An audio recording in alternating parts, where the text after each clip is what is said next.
Hi, I'm Kanisha. Welcome to Helping Without Hurting in Short-Term Missions.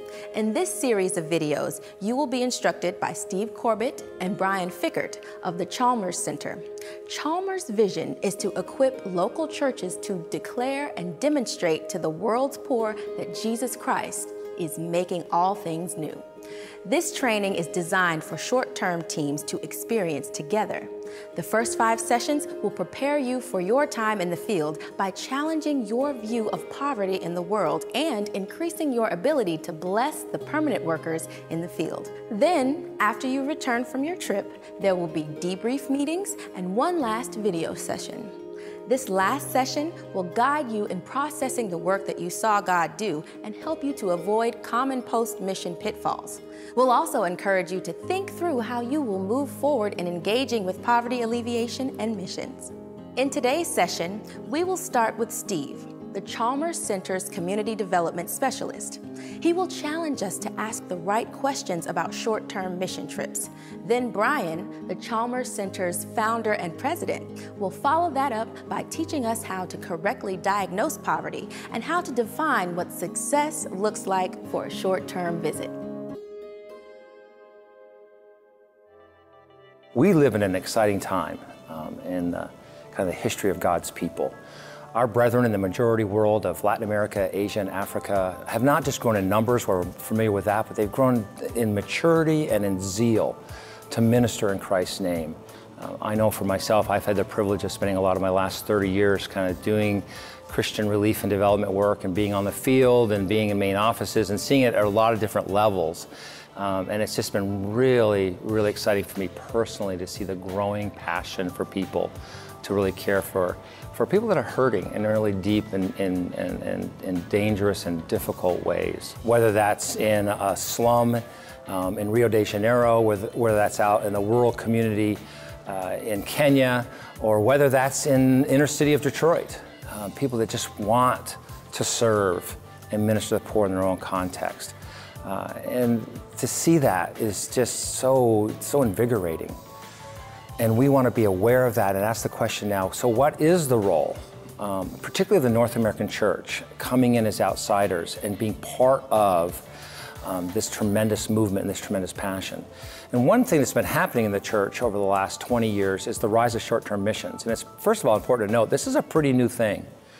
Short-term mission trips have not been a key part of a strategic way of doing missions historically, has not been a key way of doing poverty alleviation historically. So we have to recognize it's new, but it's big. We have millions of people going every year, spending billions of dollars each year. And so we have to ask some questions about all of this. We know that the zeal is there, we know the intentions to serve are there. We have to ask the question, what is happening through these short-term mission trips? And I think there's a number of ways to kind of address those questions. One is to ask the question, is this really helping the poor? You know, what impact does it make when a group of people show up and do different work for a week, whether it's housing rehab or going in and working on helping build a school building, or even putting in a well, or doing vacation Bible schools, or whatever it might be. What's the impact of those on poverty over the long term? And so we have to look at that, and we will. A second question is it possible that the actual going and doing these kinds of service projects, is it possible that that's actually hurting poor people? In some ways, making them poorer? And because of that question, to answer that, we've got to look deeply about what is poverty, and therefore what is good poverty alleviation, and that's going to be a key theme that we'll be looking at. A third issue is, what difference is it making in the lives of the people that are going? There's been this assumption that people go on these trips and they're life-changing in some way. And the reality is, the stats aren't showing that that's necessarily true, that people aren't necessarily on a large statistical level changing their perspectives, or at least changing their behaviors. They're not getting more involved in the issues of poverty alleviation. They're not giving more to the issues of poverty alleviation. They're going, having the trip, coming back, and basically getting on with life. And that leads to the last question, and that's a stewardship question. In economics, there's the idea of opportunity cost. You spend money one way, you can't spend it another way. And so one of the issues is what kind of money is being spent in short-term missions and what else could potentially be done with that. The average cost of an international mission trip is $1,400 per person. So you get 20 people going on a trip somewhere for a week, it's about $28,000. What does that $28,000 represent? Well, for many ministries working in their context, in the majority world at least, an average salary would be $4,000, $6,000 a year. So $28,000, that's 7 people. That's 7 full-time staff ministering in those communities day in and day out over the course of a year. It's obvious which is going to have the deeper impact. Of course, it's the long-term workers. And so we shouldn't be ashamed that we're going. We shouldn't be feeling like, oh no, that's money thrown away, because we can steward it. We can turn and translate this and see this as an investment for something bigger over the long haul. And that's why we really want to encourage you to look at this trip as just one piece of a bigger process. It's a process of learning about what poverty is, learning of what good poverty alleviation is, learning what our appropriate roles of outsiders are, not just for the short term, but for the long term. We want people to learn and engage in the world of poverty and poverty alleviation, not for the week, but for the long haul. And that's why you've been asked to do pre-field training. That's why while you're on your trip, you're not going to just experience, you're going to do some reflective exercises around what you're seeing every day. And you're going to come back at the end, and this is where it makes all the difference. When you come back, seriously looking at the issue of how do I move forward to steward this tremendous gift God has given me, this tremendous opportunity He gave me to go see a world that I don't always live in and work in, and then ask the question, how can I stand with my brothers and sisters as they minister in our Father's name?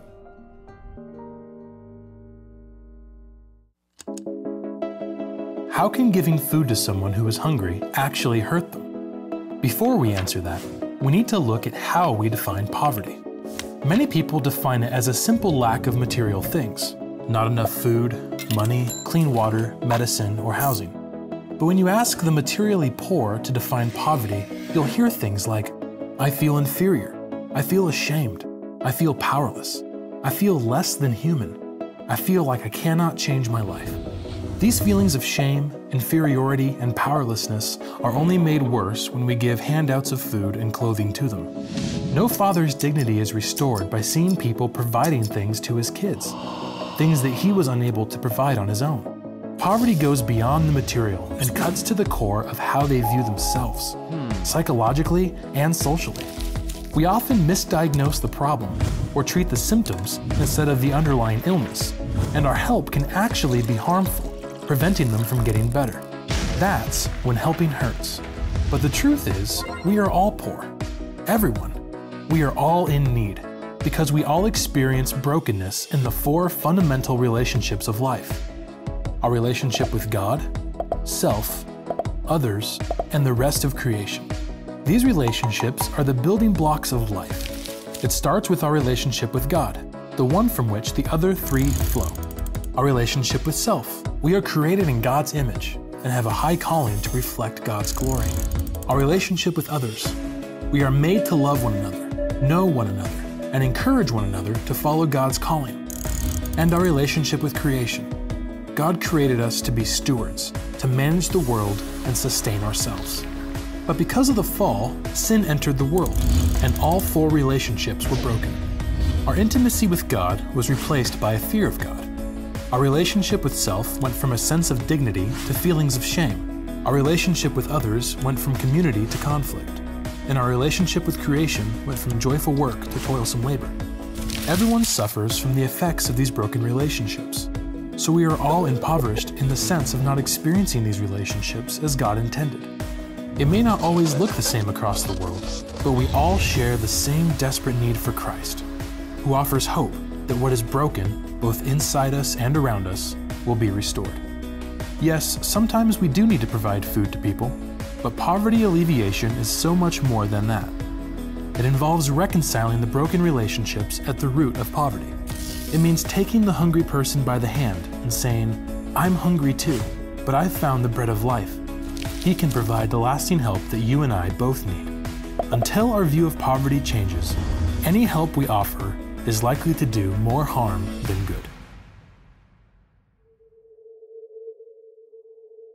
So how should we go about alleviating poverty?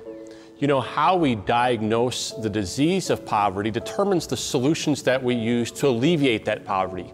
When you go to the doctor, the first thing the doctor does is try to diagnose what's wrong with you. And if the doctor misdiagnoses your problem, or if the doctor treats symptoms rather than underlying causes, you won't get better and you might get worse. The same is true when we work with the poor. If we misdiagnose the causes of poverty, our solutions won't help them to get better. In fact, we could do real harm in the process of trying to help them.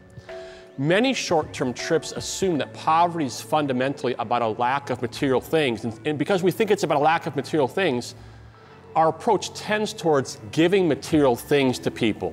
Toys or clothing or food. We tend to think poverty is about a lack of stuff, and so we try to solve the problem with stuff. But what's so interesting is that if you ask poor people around the world what is poverty, they describe it differently. They describe it as a lack of dignity. They describe it as feeling inferior. They describe it as a sense of shame or a lack of voice in the community or a lack of an ability to affect change in their lives or in the community around them. The poor talk about a lack of material things, but they tend to describe their poverty in far more psychological or even social terms than we do. And that disconnect between how we think of poverty as a lack of stuff and how they experience poverty as brokenness and as shame is at the heart of a crisis in poverty alleviation work around the world. We've got to get the diagnosis correct. And so what we want to do is to root our understanding of poverty in the biblical story. And as we unpack that, what the Bible teaches is the following: that every human being, regardless of income level, is made in the image of God, meaning that we are wired for relationship with God, with ourselves, with others, and with the rest of creation. When we experience these four relationships in the way that God designed them, we experience humanness the way that He intended. This is the good life that we're all seeking. Unfortunately, the fall has broken these four relationships for all people. For some, this brokenness manifests itself in material poverty. For others, the brokenness manifests itself differently. But if poverty is rooted in broken relationships, then it's going to require a long-term process to reconcile relationships to get at the root causes of poverty. It's not about throwing resources at people, it's about walking with people in reconciling ways.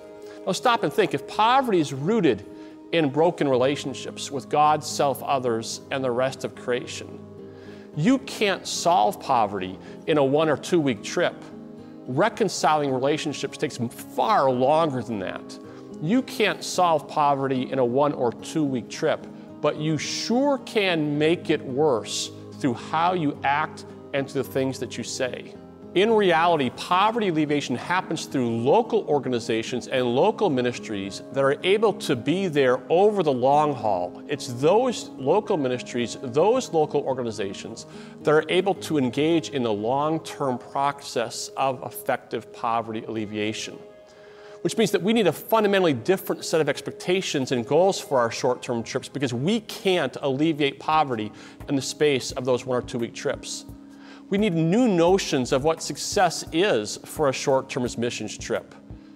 Number one, we've got to start thinking about short-term missions trips about learning about poverty and missions, learning from the materially poor because they have a lot to teach us, learning from our brothers and sisters who are engaged in effective poverty alleviation work in their own communities, learning about our brothers and sisters' worlds, about their histories, their cultures, their economic systems, about the causes of poverty.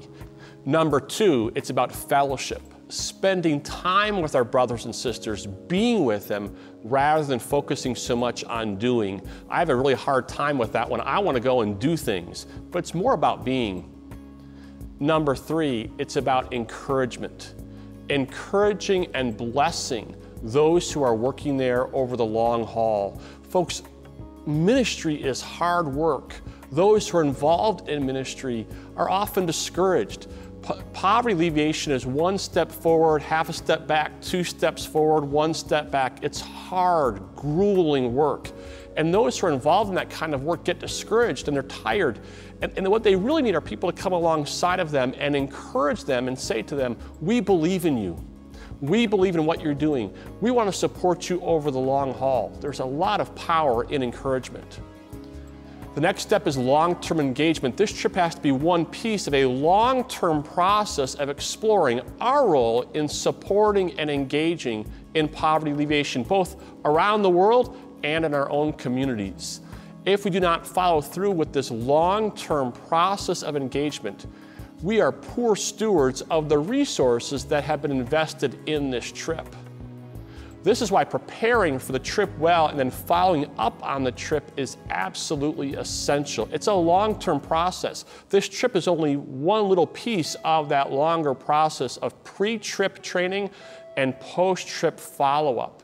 These may be different goals than the ones that you originally had when you decided to go on this trip, but they are powerful goals nonetheless. They are powerful goals for the materially poor, for the ministries that you're partnering with, and for yourselves.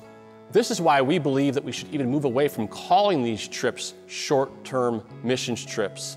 Because you're really not going to do missions, you're going to walk alongside of those who can do missions. First, we have to reflect on the ways that our good intentions can actually harm the materially poor.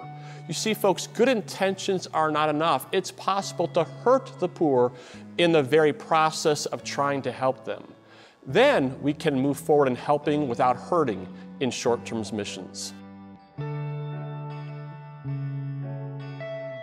I hope this session has helped you change your perspective on poverty and caused you to reconsider the purpose of short-term trips. Maybe the most effective thing we can do isn't giving the poor material things, but rather learning about supporting others as they engage in the long-term process of poverty alleviation. Right now, you and your team are going to work together through your participants' guides. You will share what you have learned today and go much deeper into correctly diagnosing poverty. See you next time.